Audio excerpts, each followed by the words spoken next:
Professeur Évariste Boshab, président du Parlement, na M. Célestin Mbouyou, ministre intérieur, bazalaki na Tchangu, na cadre aussi Samasolo, ya Kuluna Kuna.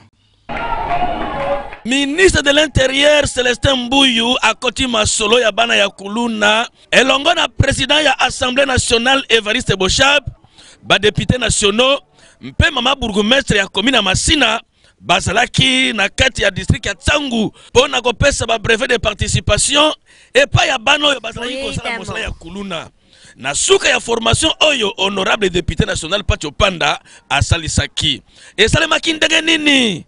Le collègue, elle est là. Ils ont d'abord le devoir, ils ont devoir il y a gouvernement, ils ont devoir payer à union sur bazana moins autorité, y compris les parents bango moko. Donc biso phénomène kuluna, ils ont encore sorte il y a criminalité. Babakuta matanga babandi kubeta bango ba machette ainsi de suite.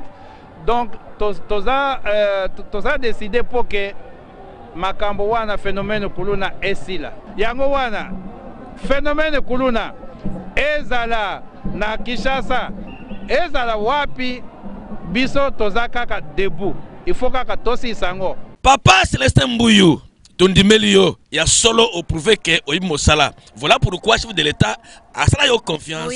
Tondimiete awa koti masolo oyo RDC mobimba ekozwa kimia macho yo eza wo.